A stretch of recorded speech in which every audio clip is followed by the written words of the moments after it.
yang terkait pada pelaksana kegiatan. Menteri Riset Teknologi dan Pendidikan Tinggi, Profesor Haji Muhammad Nasir melakukan kunjungan kerja ke BNPB Sumsel. Dalam kunjungan kerja ini, dibahas mengenai teknologi modifikasi cuaca yang merupakan rekayasa teknologi yang bisa membuat hujan buatan dalam menanggulangi kebakaran hutan dan lahan. Selain itu, TMC adalah suatu bentuk upaya intervensi manusia pada sistem awan untuk mengkondisikan cuaca agar berperilaku lebih mengarah sesuai dengan yang dibutuhkan. Menristek Dikti mengatakan, selama ini TMC merupakan hasil impor dari luar negeri. Seharusnya Indonesia bisa membuat TMC sendiri.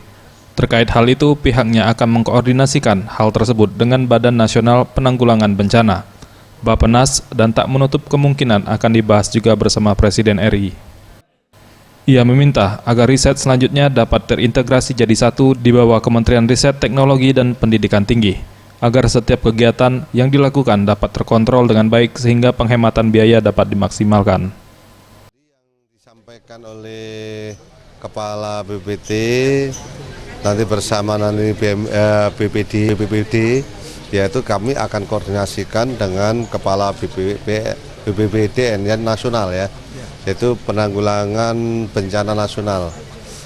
BNPB nanti saya akan bicarakan dengan BNPB bagaimana tentang pengadaan sarana ini, dan kebetulan ini akan dibuatkan di dalam negeri. Indonesia sudah bisa buat, tidak perlu import lagi. Sementara Thailand yang untuk menanggulangi banjir hujan dikontrol dengan baik TMC-nya itu pesawat beli dari Indonesia, nggak tanggung-tanggung, belinya adalah 30. Pertanian juga. Ya, dari sana bentuk pertaniannya. Nah, kita hanya tinggal satu, baru kita pinjem kalau ada masalah. Padahal kita udah rutin, mestinya kita harus kelola dengan baik ini.